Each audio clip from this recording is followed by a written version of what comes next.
Olha, meu povo, que coisa boa! Como cristãos, nós somos chamados a tantos momentos de encontros pastorais e serviços comunitários. Mas a igreja nos ensina que o momento primordial do cristão é em torno da mesa eucarística, a Santa Missa. Por isso, no Catequese Missionária de hoje, nós vamos começar a aprender melhor sobre essa celebração, né? A celebração melhor, a celebração maior, ou seja, por excelência, a liturgia por excelência. Parte por parte para você entender o que você está fazendo lá. Eu sempre digo, se todo mundo dormisse na missa, o sacerdote celebrasse, a missa seria válida, porque é o sacramento válido em si mesmo. Mas o quão importante é que nós prestemos atenção para que nós também possamos sair dali mais edificados, possamos sair dali levando aquilo que nós recebemos. E nós vamos receber aqui hoje, com muita alegria, um convidado que já é conhecido da casa, né? Inclusive lá falei para ele, na Rádio Aparecida, estou sempre ouvindo, Padre Carlinhos, bem-vindo, Padre Carlinhos. Bom dia, Padre. Lá da Paróquia Santo Afonso, olha aí. Tá que da Arquidiocese as festividades Aparecida. vão começar, né? 1º de agosto. Exatamente. Próxima sexta, se Deus quiser, a gente inicia a novena. Que maravilha. Bem-vindo, viu, Padre Obrigado, Carlinhos? É uma obrigado, alegria bom dia, quando o senhor obrigado. está aqui conosco.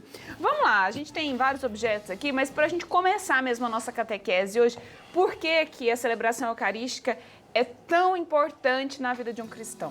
Muito bem, a missa é o nosso encontro com Jesus, né? A gente se alimenta da Eucaristia, se alimenta da palavra, para a gente poder começar bem a semana. Nós que somos discípulos de Jesus e missionários, isso é importante a gente se lembrar, a gente tem que se lembrar das palavras deles, das atitudes, porque qual é a missão nossa? Dar continuidade a tudo aquilo que Jesus fez e falou. E isso a gente aprende na Eucaristia, na Santa Missa. Isso mesmo. Aí a gente tem algumas perguntas que já foram enviadas lá na nossa caixinha do Instagram para que as pessoas pudessem participar conosco também, para a gente explicar parte por parte da celebração eucarística. E algo que eu acho que é até importante a gente dizer, eu estava conversando com o Padre Carlinhos, que nas celebrações que são em outros lugares, né, a gente sabe que o rito, ele é o mesmo em qualquer igreja do mundo. Mas a gente tem que levar em consideração a cultura das pessoas, a pastoral que é feita naquela região. Então, assim, apesar do rito ser o mesmo, cada celebração tem um pouco da cultura do povo também, né, Padre? Há situações que a gente não se dispõe de sacerdotes para celebrar todo dia ou toda semana. E aí entra, então, o leigo, a leiga, que também tem a sua experiência de vida. Como a gente comentava aqui, eu participei de uma celebração da palavra de um leigo, que uma homilia maravilhosa, que não está em nenhum livro e nenhum doutor de teologia. Por quê? Porque ela falava a partir da vida. A gente deve falar de Jesus a partir da vida, aquilo que a gente está vivendo, das nossas dores e das nossas alegrias. Vamos lá, então, para a nossa primeira caixinha. A gente tem aqui uma pergunta que foi enviada pela Clarice Oliveira. A pergunta dela é o seguinte: por que algumas pessoas tomam a comunhão na boca e outras na mão? Muito bem. A Santa Sé, a questão da liturgia, deixa livre a gente comungar tanto na boca como também pelas mãos. O importante é a gente se perguntar como eu estou recebendo. Ou seja, com o mesmo respeito que eu recebo na boca, eu recebo pela mão. O ideal é a esquerda, né, em cima da direita, e depois a direita, com todo o respeito, levar até a boca. Isso é o ideal. Né? Tanto faz. Ninguém pode obrigar a gente. Não, tem que ser só na boca, tem que ser só na mão. O ideal é como a gente está chegando à mesa da Eucaristia. Né? Eu sempre digo, para um canhoto, né, é a diferença. Exatamente. Quando é o canhoto, é que ele tem a força maior na mão esquerda, mas o importante é como eu estou chegando até Jesus Eucarístico. E não pode ter muita regra no sentido de ser muito... Como um é mais piedoso que o outro. Exatamente. Não dá pra gente medir isso, o coração da pessoa. É o coração da pessoa. Isso é só né? Nosso Senhor Toda que a reverência sabe. da Eucaristia. Exatamente. Nós temos também o Gabriel Zanlorenzi. Pergunta assim: pode aplaudir a palavra de Deus depois do Evangelho? Claro, toda manifestação que ela sai no coração naquele momento é louvável. Agora, a questão do aplauso tem momentos e momentos. Por exemplo, quando a gente está celebrando a Eucaristia ali no momento da transubstanciação, a gente não vai bater muita palma, porque ali é um momento de respeito. Uma vez eu fiz uma experiência, eu estava num grupo lá, e no meio de uma missa, eu comecei a bater palma por conta, todo mundo correu atrás. Começou a bater palma igual. Então, existem momentos e momentos para o aplauso. A gente não pode inibir a manifestação de fé das pessoas. Mas existem momentos. Né? Então é isso que o sacerdote, na hora ali, como ministro, ele tem que estar atento ali para poder guiar o momento. Mas pode sim, no momento festivo, o aplauso é bem-vindo. Mas não toda hora também, né? Isso mesmo. Agora, a gente tem algumas plaquinhas aqui para a gente ter essas expressões também aqui para a gente explicar para o pessoal de casa nessa catequese missionária. Padre Carlinhos, vamos lá. Primeira expressão que a gente tem aqui é o Círio Pascal, certo? Vamos ver aqui onde está essa de cá. Círio Pascal. Não, Círio Pascal Círio não Pascal. veio, Não do Círio chegou. não chegou aqui. Mas o Círio Pascal, quem Muito está aqui bem. no Santuário Nacional está acostumado a ver o nosso Círio Pascal nas comunidades, nas paróquias. O que é o Círio Pascal? Muito bem. O Círio Pascal representa a luz do Cristo ressuscitado. O primeiro contato que a gente tem com o Círio Pascal é no dia do nosso batismo, quando os nossos padrinhos vão acender a vela no Círio Pascal, vai se aproximar da criança ou da pessoa que vai ser batizada. Significa o quê? Que aquela criança ou aquela pessoa está sendo batizada, ela começa a ter a luz do Cristo ressuscitado e ela vai ser essa portadora da luz. O que é a luz do Cristo ressuscitado? A nossa missão de chegar, de dar um bom dia, de trazer vida para a vida da pessoa, de trazer esperança no coração da pessoa. E isso significa a luz do Cristo ressuscitado no dia que a gente é Ou batizado. seja, não vamos ser treva na vida de ninguém, né, Padre Queimado? Não. A vida por si só já se encarrega, então vamos fazer diferente. Vamos ser luz. E aqui nós temos, então, claro, e ao centro também da nossa vida, a Bíblia, a liturgia da palavra. Exato. A liturgia da palavra, ela é bem antes, sempre vai ser antes da liturgia eucarística. Por quê? Porque primeiro eu preciso saber o que o Cristo pede para eu na missa. Ah. Eu escuto a palavra, o padre ele faz a sua homilia, a sua reflexão, e quando eu vou entrar na fila da Eucaristia, eu estou dizendo que, olha, eu quero me comprometer com aquilo que eu escutei. Eu vou me comprometer. Com as minhas virtudes e defeitos, eu vou procurar viver o que a palavra está me pedindo. Então, podemos dizer que a gente se alimenta na missa de duas mesas. A mesa da palavra, que prepara o coração e a responsabilidade de vivê-la, e a Eucaristia, que vai me dar força para quando eu sair da missa, viver minha vida segundo a vontade de Deus. Esse é o compromisso. Antes de chegar na palavra também, você não estava aqui, mas tem os ritos iniciais, né? Saudação. Exatamente, o ato penitencial, principalmente o ato penitencial, que faz a gente começar a enxergar ali os nossos defeitos, que a gente precisa se transformar em virtudes. Mas eu preparo o coração no ato penitencial para escutar a palavra e depois me comprometer através da Eucaristia. E o canto dos anjos, que é o Glória, todos os dias ou não? Não, geralmente mais em missas festivas, né? O Glória mais as missas festivas. As festivas, nos domingos. Que é o hino dedicado ao Pai, né? Mostrar o amor do Pai por nós. Então a gente já teve a celebração da palavra, né? Teve a liturgia da palavra e depois a gente vai para a liturgia eucarística. Exato. Mas eu E vou a- cortar você de novo. O que é essa oração de coleta? É para coletar? Então, a oração da coleta é quando todas aquelas orações que a gente trouxe no nosso coração é aquele momento da gente colocar os pés do altar, a famosa oração da coleta.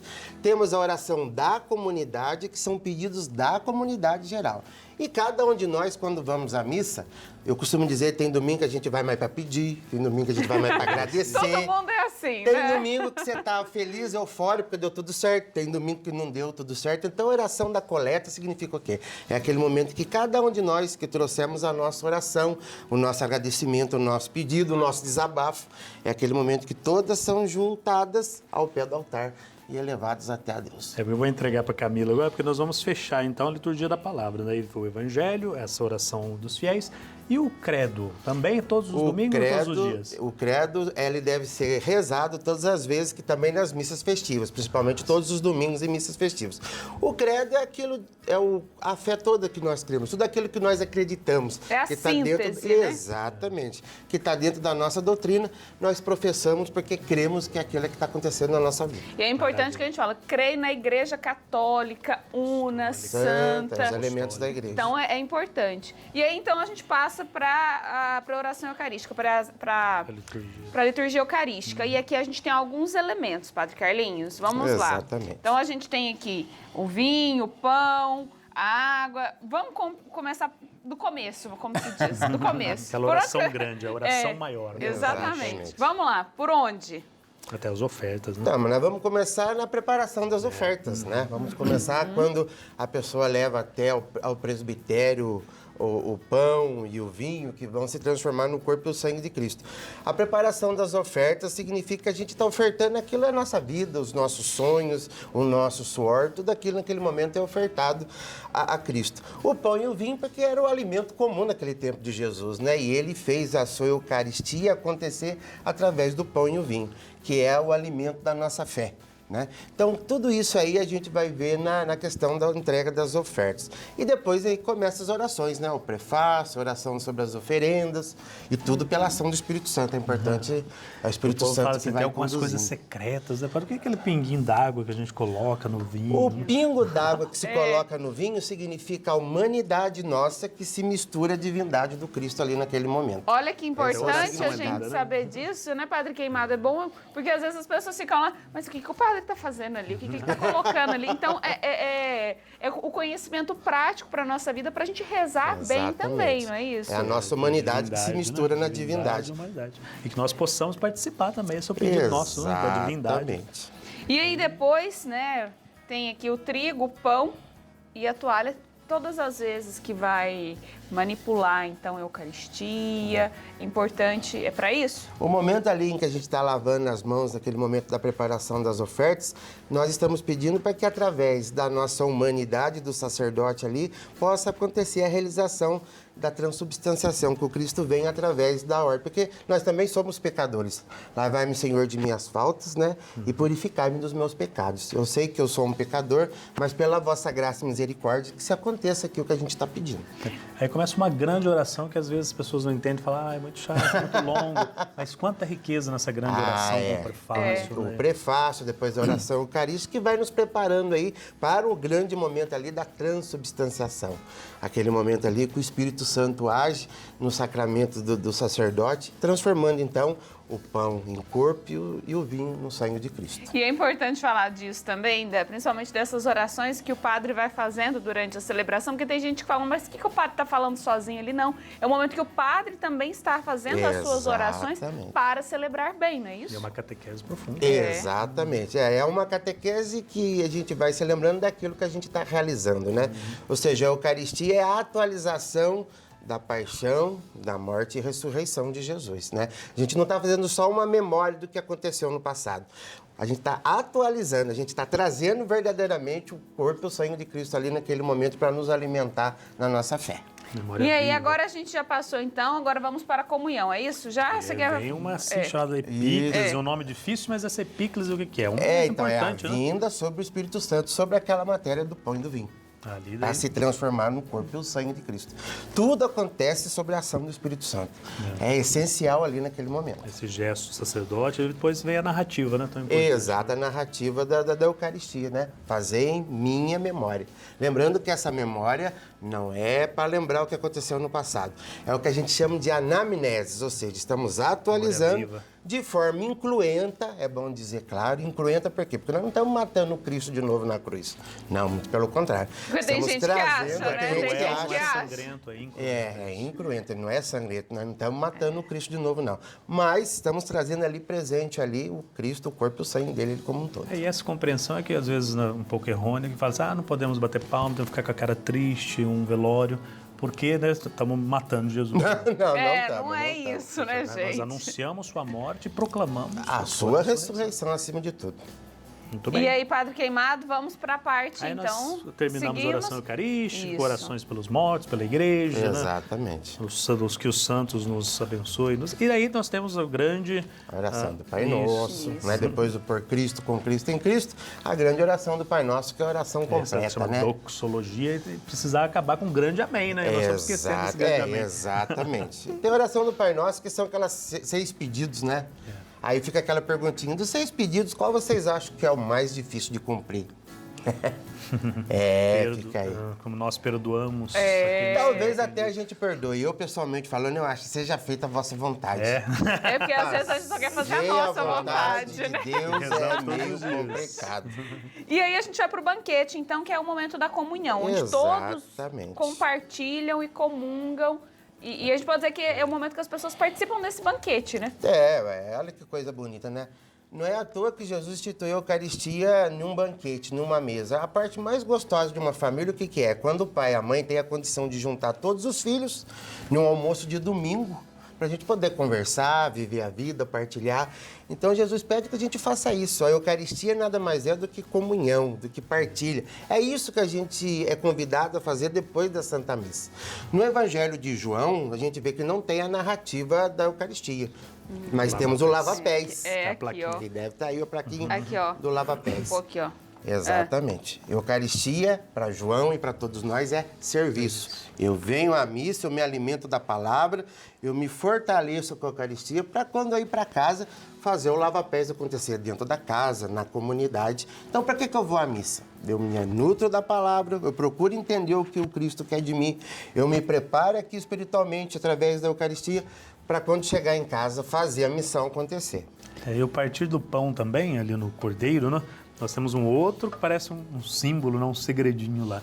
Quebra e põe um pedacinho né, daquela hóstia, consagrado no vinho. Né? Ali para dizer que a gente comunga o Cristo por inteiro, né? Porque não tem aquela coisa de criança na catequese. Por que a hóstia do padre é grande e a nossa é pequena? E tem vinho, o nosso não tem. E por que a gente não comunga sobre as duas espécies? Olha, a questão de comungar sobre as duas espécies tem que ter um bom preparo e geralmente uma paróquia com muitas pessoas fica inviável. Mas fique sossegado que você comungando só o corpo, você está comungando o Cristo inteiro. Né? E é interessante, por exemplo, eu já participei de celebrações onde, na hora que os ministros foram preparar as hóstias, faltaram hóstias. Então, aí, o que o padre ofereceu para a Assembleia? O vinho, o cálice que estava lá. Então, às vezes, se você está na sua comunidade, mas acabou a comunhão, só tem o vinho, né, que é o sangue de Cristo. Tá tudo certo, né? Uma das espécies, né, padre? O que você pode fazer também na emergência da coisa, você pode pegar a partícula não consagrada, no sangue de Cristo e sangue de Cristo. Você não vai falar corpo de Cristo, você vai falar o sangue de Cristo. Agora a gente vai encerrar daqui a pouquinho, Padre Carlinhos, mas todo mundo que participa da celebração eucarística, ela tem uma missão no final. Ela vai embora, ela foi ali, ela participou, ela comungou. Mas e depois? Ação de graças, vamos embora para casa, Deus os acompanhe ou alcance, porque tem gente que nem espera a bênção, né? Exatamente. E já sai. Mas e aí? Qual que é essa missão? Antigamente, no latim, ide missa estis, né? Agora vamos em paz e que o Senhor nos alcance. A missão agora é, como eu disse no começo, é dar continuidade a tudo aquilo que Jesus fez e falou, né? Agora, cada um de nós, eu costumo dizer na missa, vamos pegar a palavra de Deus, vamos confrontar com a nossa vida, porque cada um de nós estamos vivendo uma situação diferente, tirar uma mensagem para viver de forma concreta. A palavra de Deus é assim, eu medito, eu reflito, eu entendo e tiro um gesto concreto para viver durante a semana, durante aquele dia que o Cristo está me pedindo. Que maravilha! A gente tem mais alguma pergunta, Mike? Alguma das caixinhas? Tem. Por exemplo, eu preciso fazer jejum para me preparar para a Santa Missa?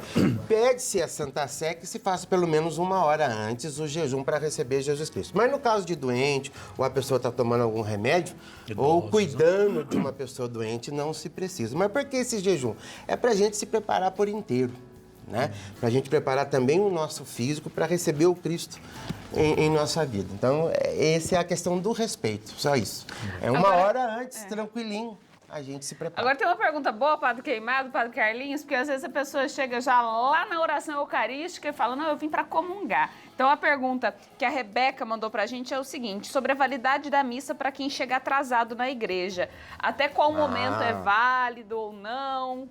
A catequese fala, o Catecismo da Igreja Católica fala ouvir a missa por inteiro. Na missa não existe essa parte, é menos importante do que essa. O que pode acontecer? Que no meio do caminho pode acontecer alguma coisa, que a gente chega atrasado, o que se pede à nossa liturgia? Vá à missa, comungue, mas depois volte para participar de outra por inteiro. Então não tem essa coisa, até aqui pode, até aqui não pode. Não. A nossa catequese fala ouvir a missa, ouvir, ou seja, participar por inteiro. Senão fica aquela coisa, essa parte aqui tem menos importância do que essa. Não, senhor. A gente que tem uma boa compreensão da Eucaristia, da missa, toda ela é importante. Não tem essa coisa. É a mesma coisa que eu queria chegar um dia na paróquia e falar, eu vou começar da transubstanciação em diante. Não. Não vale, por né, inteiro. gente? Cheguei na homilia, e valeu, né? Porque o padre fala 30 minutos, aí dá tempo. Pode acontecer percalço no meio do caminho, eu preciso de ajudar alguém tranquilamente, chegue e participe, mas tenha a responsabilidade de ir numa outra e participar por inteiro, não tem essa coisa de metade, não. E aí, então, depois, né, de comungar, ação de graças, os ritos finais, é isso, é a missão. Partiu missão, partiu colocar missão. em prática, né? Aí vamos chegar na realidade da nossa casa. Eu costumo dizer que acabou a missa, os problemas, as dificuldades estão lá no sofá da sala nos esperando. Não foram embora, não. Só que agora eu chego em casa revigorado, com a fé, com a confiança de pouco a pouco ir resolvendo e deixando a mão de Deus agir em nós. E olha, que bom a gente poder participar dessa catequese missionária, entender, porque tudo aquilo que a gente conhece, que a gente aprende, a gente ama ainda mais. Então, que bom poder compartilhar com todo mundo de casa aí, parte a parte da missa. Padre Carlinhos, é uma alegria sempre que o senhor vem aqui, Obrigado, viu? Padre Carlinhos, que é da Arquidiocese de Aparecida, muito obrigada. Obrigado. Paróquia valeu, Santo agradecido. Afonso, nosso querido fundador. Olha, cuide bem lá, um redentorista de coração.